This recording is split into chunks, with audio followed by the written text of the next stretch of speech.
Kalau konco pelangkin ibu dan bapak, kawan karib, itu bisa nggak menjadi kawan karib? Dulu tuh kawan saya Pak Ustaz, dekat sekali. Kalau sekarang sekedar sapa saja Pak Ustaz. Kalau ketemu assalamualaikum ya sudah habis berubah. Ayah bunda ibu dan bapak rahimakumullah.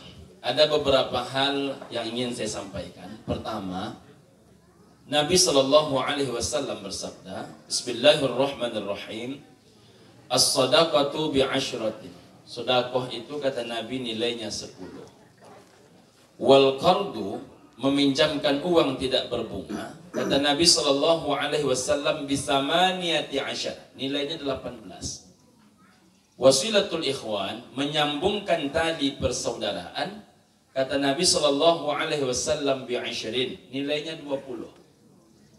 Wasilatul rahim, menyambungkan tali silatul rahim, bi'arba'atin wa ishrin, nilainya 24. Biasanya ibu dan bapak, satu amal dibuat, satu nilainya. Satu amal dibuat, 2 nilainya. Satu amal dibuat, paling banyak 3 nilainya. Tapi rupanya ada satu amal dibuat 10 nilainya. Sedekah. Ada satu amal dibuat 18 nilainya. Lebih hebat. Al-qardu, meminjamkan uang tidak berbunga. Ada yang lebih hebat daripada meminjamkan uang. Satu amal dibuat 20 nilainya. Nama amalan itu adalah silatul ikhwan, mempererat tali persaudaraan. Yang paling dahsyat, satu amal dibuat 24 nilai.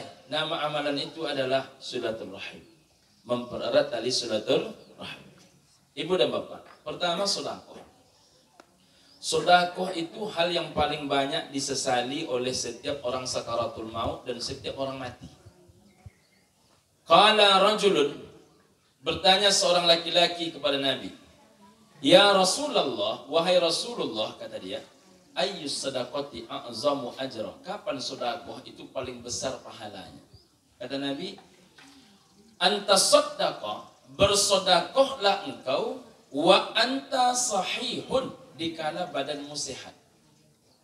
Jadi rupanya sedekah badan sehat ini dahsyat. Kalau orang sakit Pak, tak payah nyuruh sedekah. Kalau sudah macam obat dimakan dan diminum, sudah banyak dokter yang dia jumpai tak sembuh-sembuh juga, sarankan dia sedekah. Sedekah dia.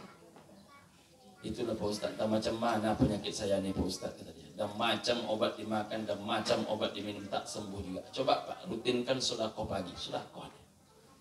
Tapi kalau sehat, bukan sedekah yang naik, keinginan naik. Kapan orang nak mempestakan anak besar-besaran? Karena badan sehat. Kapan orang nak merenovasi rumah? Badan sehat. Kapan orang nak mengganti mobil? Badan sehat. Jadi badan sehat, badan sehat, badan sehat. Dikala dunia itu naik, maka lawan dengan sedekah. Maka sedekah dikala badan sehat itu dahsyat. Maka kalau makanan berlebih, kalau badan sedang sakit, anak bertanya, Mak, macam mana makanan ini, Mak? Kalau badan sedang sakit, kasih orang nak. Tapi kalau badan sehat, masukkan ke kulkas, nah besok kan hari juga baru gitu dia. Ibu dan bapak rahimakumullah. Jadi badan sehat itu pahala sedekah meningkat. Yang kedua, bersedekahlah engkau, kata Nabi, syahihun, dikala kebutuhanmu sedang banyak. Oh, ini lebih rumit lagi. Entah mana yang mesti dibayar, entah mana yang mesti diangsur, entah mana yang mesti dilunasi. Saat itu kata Nabi, sedekah. Bersedekah dikala lapang tidak ada tentangannya. Tapi bersedekah dikala hidup sedang membutuhkan banyak yang mesti dibayarkan. Saat itu engkau bersedekah, kata Nabi, maka saat itulah pahala sedekah mesti naik. Saya kebetulan salah satu pensyiar zakat, Ibu dan Bapak. Jadi rupanya sebagai pensyiar zakat, Pekanbaru dan Riau ini 2021 daerah termasuk paling ibah hati kita menengok zakat dan wakafnya. Ibu dan Bapak tahu, catatan tahun 2021, wakaf Riau dari 34 provinsi, Riau berada literasi wakafnya di nomor urut 34. Itu wakaf. Zakatnya macam mana Pak Ustaz? Zakatnya tahun 2021, Ibu dan Bapak rahimakumullah, di Riau itu zakat Basnas Provinsi Riau itu terkumpul hanya di angka 15 sampai 17 miliar. Padang, kota Padang itu zakatnya 25 miliar. Riau 15 sampai 17 miliar. Itu buat itu. Pekanbaru macam mana Pak Ustaz? Pekanbaru lebih dahsyat lagi di bawahnya. Nomor 1 itu Siak dengan pencapaian 20 sampai 25 miliar. Di bawah Siak itu ada Basnas Provinsi 15 sampai 17 miliar. Di bawah itu ada Basnas Rohil 14,5 miliar. Di bawah itu ada lagi Basnas Kampar 11,2 miliar. Di bawah itu lagi ada Basnas Wansing ada 9,5 miliar. Di bawah itu lagi Pelalawan 6,8 miliar. Di bawah itu lagi barulah Pekanbaru 6,4 miliar. Jadi jumlah penduduk Pekanbaru ini lebih 1.200.000. Lebih 1.200.000 orang. Jumlah penduduk Siak itu hanya 400.000 orang. Jumlah penduduk 3 kali lipat lebih sedikit mereka. Tapi jumlah zakat kita hanya di angka 6,4, mereka 25 miliar. Artinya, kalaulah sempat masyarakat Siak itu jumlah penduduknya sama dengan Pekanbaru, sama-sama 1.200.000 orang, maka tidak tertutup kemungkinan Siak itu jumlah zakatnya 75 miliar. Berarti Pekanbaru tak sampai 10%-nya Siak. Saya termasuk orang yang diberi amanah bulan Februari 2022.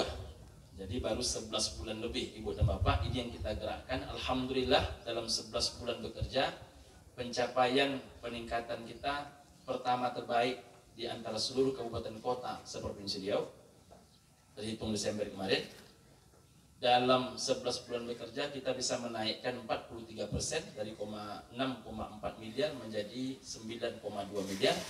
Ibu dan Bapak rahimakumullah, bahkan sampai Desember kemarin kita sudah bantu hampir 15.000 kakak sekota Pekanbaru. Jadi Ibu dan Bapak rahimakumullah, kita cemburu menengok Siak itu. Siak itu Ibu dan Bapak, kalau dalam hal berzakat, kita tanya kepada masyarakat Siak, ada enggak Ibu dan Bapak orang Siak yang berzakat keluar Siak? Rupanya enggak ada, Pak. Itu pertanyaan dianggap tabu di Siak. Jadi enggak ada orang Siak yang berzakat keluar Siak. Makanya di Siak itu ada semboyan hidup mereka dalam berzakat. Di mana uang kau dapat, di situ kau bayar zakat. Di Pekanbaru ini banyak orang filosofi hidupnya. Di mana bumi dipijak, di situ langit dijunjung. Mencari pitih di Pekanbaru, berzakat ke kampung. Ini entah apa dipijak dia, entah apa dijunjung dia.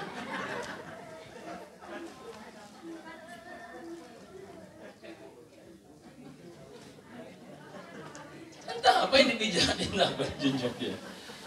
Bahasanya nggak tanggung-tanggung. Di mana bumi dipijak, di situ langit dijunjung, kata dia. Tapi zakat malnya ke kampung, zakat fitrahnya ke kampung, bahkan kurbannya pun ke kampung, bahkan sebagian akikahnya pun ke kampung. Dari mana Ustaz tahu tuh?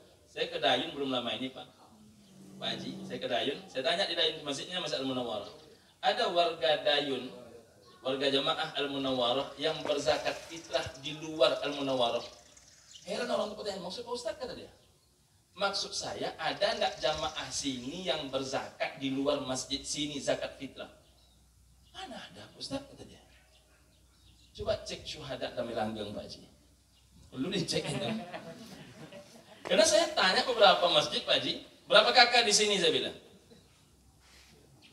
Ada, kata beliau 700 kakak. 700 kali 4. Kenapa kali 4? Satu ayah, satu emak, 2 anak. 700 kali 4 maka 2.800 Ibu dan Bapak. Berapa yang mau berzakat fitrah di sini? Itu rupanya Pak hanya 344 jiwa.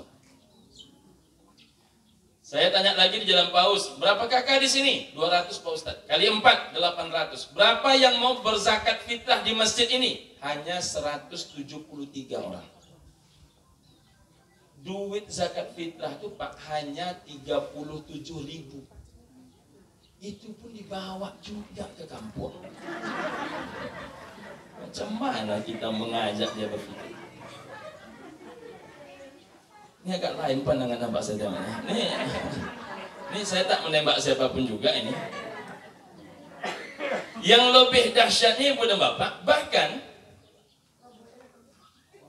kurban pun ke kampung. Orang kalau logika kurbannya ke kampung dia ibu dan bapak, tentu kan dia bilang sama orang kampung dia, hai orang kampung, kau kurban ambo. Tentu orang kampung itu bertanya, kalau Bu Hajah kurban di Siko, Bu Hajah dia dapat lagi yang kurban. Kata dia, dapat. Dari mana Bu Hajah dapat? Ini di masjid kami itu kan banyak pulau orang berkurban, kata dia. Artinya kurban dia dikasihnya ke orang. Kurban orang, dia mengambilnya. Macam mana cara berpikirnya? Itu terjadi di Pekanbaru ibu dan bapak. Ini yang kita syiarkan terus. Namun kita optimis di tahun kedua ini, Bu dan Bapak, kita terjadi lompatan, insya Allah. Ini bisa menyentuh ke angka 14,5 sampai 16,5 miliar, insya Allah. Jadi Bu dan Bapak yang berbahagia, maka sodakoh zakat ini mesti kita galakkan. Apalagi Ibu dan Bapak di usia-usia sudah mulai menginjak usia pensiun ini. Sudah pensiun ini. Saya mencoba mencari bahasa yang lebih halus, tapi Ibu Bapak dapat mempertegas itu. Memang sudah pensiun. Mengapa kata Nabi Shallallahu Alaihi Wasallam, bersedekahlah engkau dikala badanmu sehat, dikala kebutuhanmu banyak, takhsyal faqra wa ta'mulul ghina. Di saat engkau sedang takut mengalami fakir, sedang berharap hidup nak kaya. Orang kalau sudah banyak kebutuhan, maka dia takut miskin. Kalau dia sudah banyak kebutuhan, dia harap nak kaya. Dijualnya lah tanah, karena banyak betul nak dibayar. Lakulah tanah itu 600 juta. Dulu dibelinya cuma 70 juta. Di teleponnya Ustaz, Assalamualaikum Pak Ustaz. Waalaikumsalam. Betul nih Ustaz di asal. Betul Bu. Nak nanya sedikit Pak Ustaz, boleh Pak Ustaz? Boleh. Kami ini kan jual tanah. Dulu Pak Ustaz beli 70 juta. Sekarang laku 600 juta. Wajib zakat Pak Ustaz. Wajib lah saya bilang. Mendengar wajib lah itu loh, yuk dia langsung. Wajib lah saya bilang. Jadi kalau memang wajib zakat Pak Ustaz, berapa tuh zakatnya Pak Ustaz? Nah, kadang kita agak provokasi sedikit kan. Sepelit-pelitnya orang berzakat, ya itu zakat dia 2,5%. Dia mendengar pelit itu udah mulai tersinggung dia kan. Sepelit-pelitnya orang berzakat 2,5%. Dicobanya kali 2,5% kali 600 juta. Aik kata dia. 5 balik juta juga nih kata dia. Ketika menengok angka 15 juta itu terbayang, ini kalau dibeli NMAX separuh lagi nambah nih tadi. Kalau dijadikan angsuran Avanza nih selesai pula hampir 4 bulan nih tadi. Itu namanya Ibu dan Bapak takhsyal faqra wa ta'mulul ghina. Takut fakir, harap kaya. Jadi kita ini memang digembos oleh syaitan itu dengan satu ilmunya syaitan. Apa itu? Rasukan iyo, rasukan banyak, rasukan beruntung, rasa, dan rasa. Itu tak ada semua itu. Ibu dan Bapak rahimakumullah. Hatta idza balagatil hukum la tumhil. Jangan kau tunda kata Nabi sedekahmu itu hatta idza balagatil hukum, hingga nyawamu telah masuk ke dalam tenggorokan. Kenapa? Saat nyawamu telah masuk ke dalam tenggorokan kata Nabi, qulta li fulanin kada wa li fulanin kada. Saat itulah engkau akan berkata, untuk si anu sekian, untuk si anu sekian, untuk si anu sekian, untuk si anu sekian. Jadi orang itu akan menjadi ahli sedekah. Kapan tuh Ustaz? Nanti setelah nyawanya di tenggorokan. Tapi kalau nyawanya belum masuk ke tenggorokan, itu sempat-sempat. Jadi memikir Fortuner, memikir Pajero, memikir jalan-jalan keliling kepada hal-hal yang kadang-kadang Ibu dan Bapak rahimakumullah, mohon maaf, ke Bali sampai dia, ke Tanah Suci tak sampai dia. Saya kalau anggota P3R berangkat umroh dengan saya sumbang per orangnya 500.000 rupiah. Per orangnya saya sumbang 500.000 rupiah. Kita program ini. Nah, ya Pak Ji ya? Insyaallah. Berapa yang daftar? Masing-masing saya sumbang 500.000 rupiah. Ibu dan Bapak rahimakumullah. Karena memang hidup ini mesti berimbang. I'mal li dunyaka ka'annaka ta'ishu abada wa'mal li akhiratika ka'annaka tamutu ghada. Berbuatlah untuk duniamu seolah-olah engkau akan hidup selama-lamanya, Tapi ingat akhirahmu seolah-olah engkau akan mati pada esok hari. Ibu dan bapak, selain sedekah, al-qardu, meminjamkan uang tidak berbunga. Nah, ini paling berat. Meminjamkan uang tidak berbunga malah pahalanya 18. Kok lebih tinggi pahala meminjamkan dibandingkan pahala sedekah? Karena meminjamkan itu resikonya 3. Pertama, jumlahnya lebih banyak. Yang kedua, uang belum tentu balik. Yang ketiga, kalaupun balik, berputar-putar mendapatkannya. Jadi meminjamkan ini tak mudah. Ibu dan bapak rahimakumullah, banyak resiko meminjamkan. 1, belum tentu uang balik. Karena banyak orang kalau sudah berhutang itu kena penyakit lupa. Lupa tanggal, lupa hari, lupa janji, lupa alamat rumah kita, lupa wajah kita. Apalagi ibu dan bapak rahimakumullah, jika orang berhutang itu kena filosofi yang salah. Filosofi semangat dalam berhutang, bersabar dalam membayar. Ini lebih rumit lagi ibu dan bapak rahimakumullah. Tapi ibu dan bapak tetap tolong dia. Karena kalau tidak bapak ibu tolong, tak sekolah anak dia. Maka ini resikonya besar. Makanya orang yang meminjamkan uang itu, selain dia berakad kepada yang meminjamkan, maka dia mesti juga berakad dengan Allah. Kalau tidak, goyang hati dibuat. Maka kalau kita nak meminjamkan uang, sampaikan kepada Allah. Aku ya Allah harap dengan duitnya. Karena ini uang pensiunan yang kutabung-tabung. Tak kubantu dia, tak sekolah anak dia. Kubantu ya Allah, ini can-can tak bayar aja nampaknya ya Allah. Jadi aku ini serba salah doa ya Allah. Kubantu payah, tak kubantu pun payah. Namun demikian kubantu ya Allah. Dan aku mohon kepadamu. 1, ya Allah, luaskan rezekinya.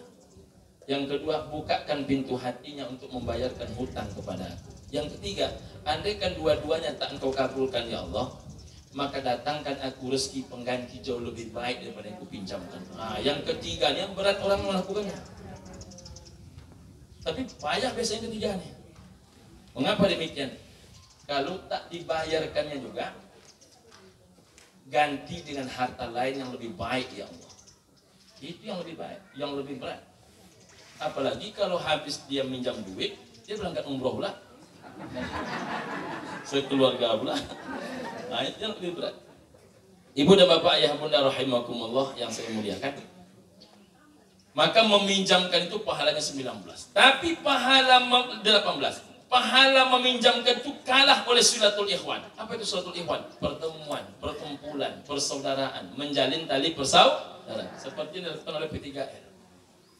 Saya diberi kabar oleh Pak Haji Dasrul jam 8.30.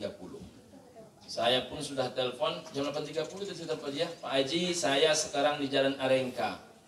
Saya menanya, Pak Haji sudah kumpul kawan-kawan? Saya pun masih dalam perjalanan, kata Pak Haji. Kalau saya langsung kira-kira kawan-kawan sudah ngumpul.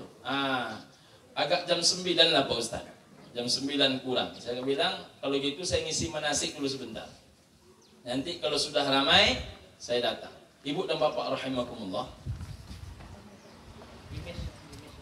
Jadi ibu dan bapak yang berbahagia, kita ini berkumpul-kumpul macam ini, nampaknya saja berkumpul, efeknya luar biasa.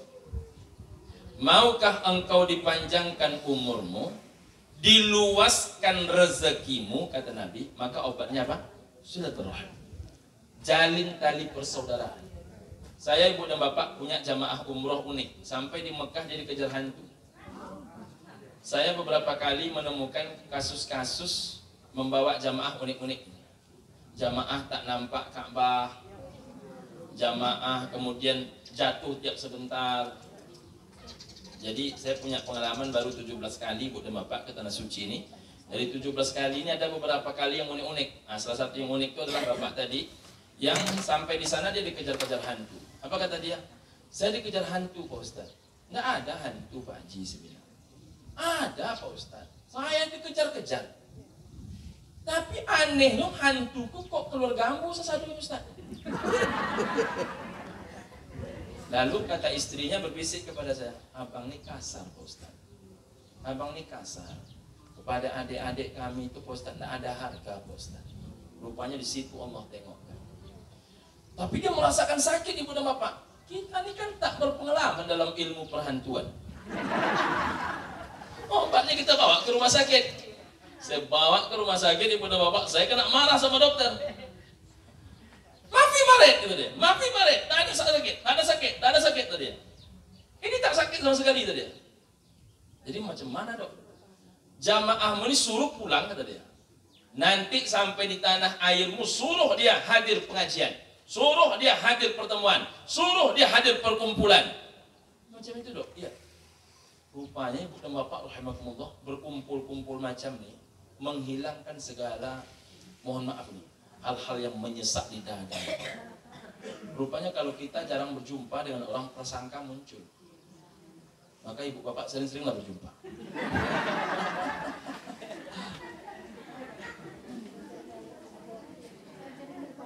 Coba ibu dan bapak bayangkan, berjumpa ini, kata Pak Kadis, awal-awal saya cipika-cipiki itu menghilangkan segala, mohon maaf, dulu pernah kelas selayang, sewaktu masih sekantor, itu setelah bertemu di usia pensiun, cipika-cipiki hilang semua. Tidak sempat lagi menceritakan kelas-kelas selayang dulu. Tidak ada lagi.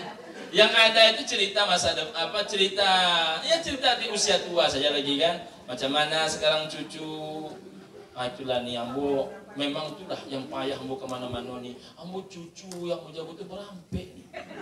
Ya kok sama nasib awak tak kawan ya? Nah, jadi ibu dan bapak rahimakumullah, pertemuan itu dahsyat. Makanya kata Nabi, senyummu, muka ceriamu kepada saudaramu, kata Nabi, itu sedekah. Makanya ibu dan bapak, Nabi kalau ada orang berjumpa dengan beliau, menengok wajah Nabi itu hilang masalah orang. Nah, jangan sampai pula nanti keluarga P3R, orang tuh awalnya tak ada masalah, menengok wajah kita, muncul masalah dia. Nah, jadi kita nih, ya, nampakkan cerah wajah kita itu. Masalah lelah, masalah penyakit memang itu permainan hidup ibu dan bapak. Selain silatul ikhwan ibu dan bapak, penutup silatul rahim. Apa bedanya silatul rahim dengan silatul ikhwan? Kalau silatul ikhwan itu macam kita nih. Kita ini bertemu P3R atau saya dengan ibu dan bapak. Ini bertemu ibu dan bapak rahimakumullah, ini silatul ikhwan. Silaturahim yang mana? Kalau silaturahim dari kata silatun dan rahim. Silatun artinya ikatan mati, rahim artinya perut. Jadi silaturahim itu artinya orang yang terikat mati karena ada hubungan seperut. Siapa dia itu Ustaz? Emak kandung, ayah kandung, anak kandung, saudara kandung. Kalau konco pelangkin ibu dan bapak, kawan karib, itu bisa nggak menjadi kawan karib? Dulu tuh kawan saya Pak Ustaz, dekat sekali. Kalau sekarang sekedar sapa saja Pak Ustaz. Kalau ketemu Assalamualaikum ya sudah habis berubah. Tak bisa saya dekat dengan dia. Kenapa demikian? Dia ini tak lurus hidup. Bisa macam, tapi kalau silaturahim tak bisa. Adik kandung itu sekali adik kandung, selama-lamanya adik kandung. Jangan sampai nanti pula ada di P3R. Itu dulu adik kandung saya Pak Ustaz, tapi karena banyak betul ulahnya sepala kepala saya tengok, saya pecat jadi adik kandung. Nah ada itu. Nah ada istilah pecat memecat adik kandung. Jadi adik kandung itu baiknya adalah bonus, kurangnya adalah ladang amal memperbaiki. Maka bertemu itu tidak hanya bertemu P3R. Mohon maaf. Ada bertemu yang lebih wajib, itu bertemu keluarga. Anehnya jarang dilakukan orang. Jarang dilakukan orang. Maka sekarang banyak mamak tak tahu keponakannya. Banyak keponakan tak tahu mamaknya. Dulu, bapak-bapak, selain kepada emak kandung, kepada ayah kandung, ke siapa keponakan itu minta izinnya? Kepada mamaknya. Tak izin mamaknya menikah dia? Tak jadi. Sekarang tak izin mamaknya menikah dia? Menikah aja dia. Jadi ibu dan bapak rahimahumullah, hubungan silaturahim kita jaga. Penutup saya menghimbau kepada ibu dan bapak semua, jaga kesehatan, jaga kesempatan. Dua nikmat ini nikmat yang paling sering kita terima tapi kita lupakan. Nikmat sehat, nikmat sempat. Kalau boleh saya menghimbau, mumpung masih sehat, mumpung masih sempat, Yang bisa ke masjid, jangan lupa masjid. Yang bisa ibadah, jangan lupa ibadah. Nabi usianya hanya 61 tahun miladiah, 63 tahun hijriah. Jadi kalau 61 itu 63. Jadi Bapak Ibu yang usianya sudah 63, itu usia hijriahnya sudah lebih 65. Macam Pak Ketua.